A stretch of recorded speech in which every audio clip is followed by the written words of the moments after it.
दोस्तों, यदि आप इस वीडियो को देख रहे हैं तो मुझे पता है आप अपने जीवन का स्तर बदलने की राह पर हैं। यदि आपको 1% का भी विश्वास हो कि अवचेतन मन आपका जीवन बदल सकता है, तो उस 1% विश्वास को सही भोजन खिलाकर उसे बड़ा कीजिए। मैं दावे से कह सकता हूं कि आपका जो भी लक्ष्य होगा उसे पाने में आप जल्दी ही सफल हो जाएंगे। दोस्तों, अवचेतन मन अर्थात दिमाग का वह भाग जो अधिकतर सुप्त रहता है। अवचेतन मन किसी भी बात का विरोध नहीं करता, ना ही कोई सवाल करता है। वह बस आपके विचारों को सच करने का काम करता है। अवचेतन मन को समझने के लिए चेतन मन के बारे में जानना आवश्यक है। सरल भाषा में कहूं तो मन के 2 हिस्से होते हैं। एक मन है चेतन मन अर्थात तार्किक मन। आप ये वीडियो देख रहे हैं, सोच रहे हैं, चीजों का आकलन कर रहे हैं, ये सारे क्रियाकलाप चेतन मन द्वारा कर रहे हैं। दूसरा हिस्सा अवचेतन मन सबकॉन्शियस माइंड अर्थात अतार्किक मन, जो तब तक सोया रहता है जब तक आप जागे हुए तथा मन को सोचने या कुछ काम में व्यस्त रखते हैं। दोस्तों, एक आम इंसान का सबकॉन्शियस माइंड अक्सर सोते समय ही जागृत होता है।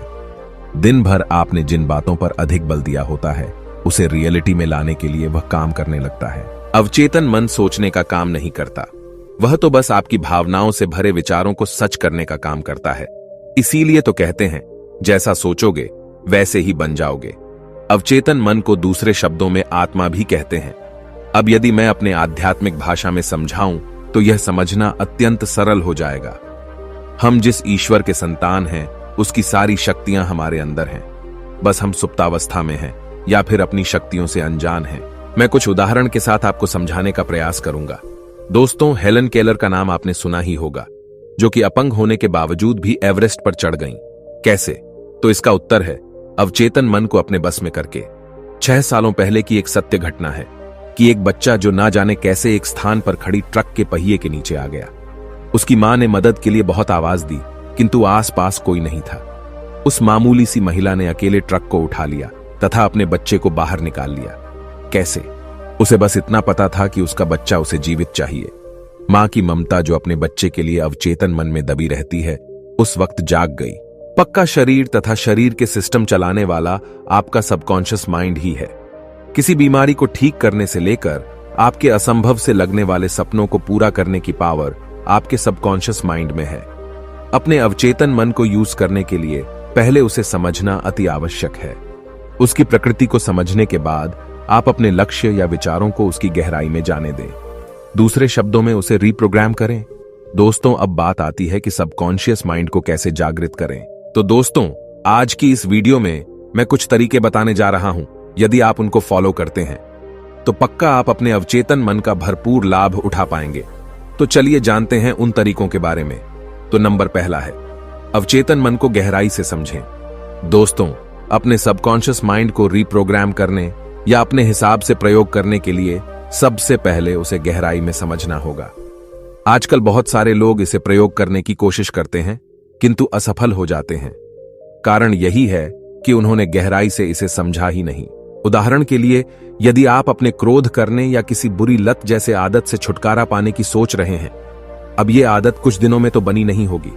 इससे लत बनने में समय लगा होगा और अब यह आपके लिए मुश्किल हो गया। इसे बदलने के लिए यदि आप सिर्फ सेल्फ टॉक का प्रयोग करेंगे तो यह किसी ना किसी दिन उभरेगी और आप कंट्रोल नहीं कर पाएंगे। तो सबसे पहले अपने मन की गहराई में जाकर देखिए।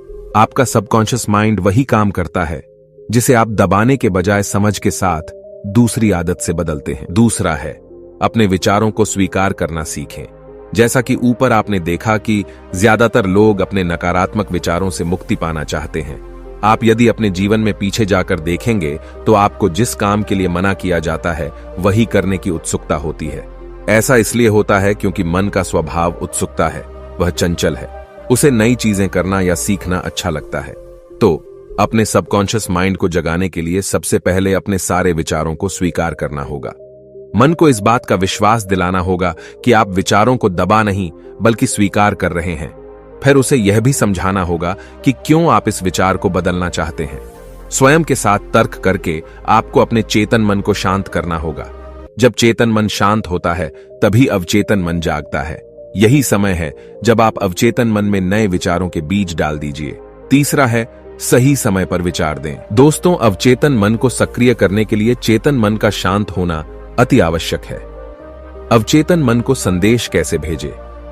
अब आप विचार करके देखिए, आपका मन कब शांत होता है? जब भी आपको सही समय लगे, उस वक्त आप अपने नए विचारों पर सोचना शुरू करें। चलिए, मैं आपको 2 सही समय का सुझाव देता हूं। यदि आपने कम से कम 21 दिन तक इस समय का सही प्रयोग किया, तो सफलता जल्द ही मिलेगी। सोते समय अपने उन विचारों के बारे में सोचना शुरू करें जिसे आप सच करना चाहते हैं। मान लीजिए कि आपको नौकरी में प्रमोशन चाहिए, तो जैसा मैंने अपना अनुभव सुनाया कि उसके बारे में सोचिए। मन में देखिए कि लोग आपको मुबारकबाद दे रहे हैं। आप उस क्षण को कैसे महसूस कर रहे हैं? इसी विचार के साथ सोने की कोशिश कीजिए। यही वह समय है जब चेतन मन शांत तथा अवचेतन मन जागृत हो रहा होता है।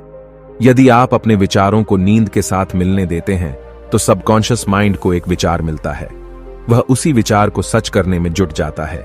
दूसरा समय है सुबह सोकर उठने से लेकर 10 मिनट तक का समय। इस समय भी अवचेतन मन काफी शांत रहता है। आप अपने उन्हीं विचारों को सोचना शुरू करें। आप पाएंगे कि दिन में जब भी आपको समय मिलेगा, आपका चेतन मन स्वयं उसके बारे में सोचने लगता है। ऐसा इसलिए होता है क्योंकि आपका विचार अवचेतन मन की गहराइयों में डाल चुके हैं। 21 दिन में वह विचार आपका वर्तमान बन जाता है। नंबर 4 है कल्पना शक्ति का प्रयोग करें। इस संसार में जिन भी चीजों का आविर्भाव हुआ है, सबसे पहले किसी की कल्पना में हुआ है। हमें अक्सर सुनने के लिए मिलता है कि ख्याली पुलाव मत पकाओ। मुझे यह सुनकर बहुत अफसोस होता है। मैं कहूंगा, ख्याली पुलाव पकाइए, बस किसी को बताने के बजाय उसे सच करने में जुट जाइए। अवचेतन मन में कैसे प्रवेश करें? कल्पना में वह शक्ति है जिस पर मनुष्य जल्दी से विश्वास नहीं कर पाता। 100 साल पहले तक किसी को नहीं पता था कि दूर बैठे हम किसी की आवाज सुन सकते हैं, किंतु आज हम सिर्फ आवाज ही नहीं बल्कि उसे देख भी सकते हैं। अपनी कल्पना का सही प्रयोग कीजिए। इधर उधर की बेकार की बातों की कल्पना में समय और ऊर्जा का प्रयोग ना करें। यह वह अद्भुत शक्ति है जिससे आप अपने जीवन की रूपरेखा बदल सकते हैं। जितनी बारीकी से अपने सपनों की तस्वीर बना सकते हैं, बनाइए। उदाहरण के लिए आपको कर लेनी है तो किस कंपनी की, किस रंग की, कौन से मॉडल की, कितने सीट की, सब कुछ चित्रण कीजिए। सबकॉन्शियस माइंड तस्वीरों जो जल्दी स्वीकार कर उसे सच करने में लग जाता है। 5वां, स्वयं से बात करें। सामाजिक जगहों पर नहीं बल्कि अकेले में आईने के सामने बैठकर स्वयं से बातें करें। अपने लक्ष्य को हासिल करने के बाद आपके जीवन में जो भी परिवर्तन आएगा उसे देखें। आपके बात करने का तरीका कैसा होगा, उस तरीके से बात करें। उदाहरण के लिए आपका प्रमोशन होने के बाद जब लोग आपको बधाइयां दे रहे होंगे तो आप उनसे क्या कहेंगे? शीशे के सामने उन वाक्यों को दोहराएं। आपके सफलता की चाबी आपके अपने हाथों में है। जब तक आप उसमें विश्वास नहीं करेंगे, वह सच नहीं होगा। इसलिए जब आप स्वयं को उस रूप में देखते हैं तो आपके सबकॉन्शियस माइंड को यकीन होने लगता है कि यही सच है। वह आपको आपकी मंजिल तक पहुंचाने का रास्ता बनाने लगता है। 6वां है प्रतिदिन ध्यान का अभ्यास करें। अवचेतन मन को जगाने का सबसे आसान तरीका है ध्यान योग का अभ्यास। मुझे पता है कि आम इंसान के लिए मुश्किल काम लगता है, किंतु मेरा एक सवाल है, यदि आपको पता चल जाए कि आपका अवचेतन मन ही अलादीन के चिराग से निकला हुआ जिन्न है, यह आपकी हर इच्छा को जो आज्ञा कहकर पूरा करेगा, तो आप क्या करेंगे? क्या आप इतने बड़े तोहफे के लिए स्वयं के साथ 30 मिनट नहीं बिता सकते? सफल लोगों की कैटेगरी में आना है तो उनकी दिनचर्या गौर से देखें। दौलतमंद लोगों के दिन की शुरुआत ध्यान से ही होती है। तो दोस्तों, आज की ये वीडियो आपको कैसी लगी? कमेंट करके जरूर बताएं। मिलते हैं नेक्स्ट वीडियो में। तब तक के लिए धन्यवाद।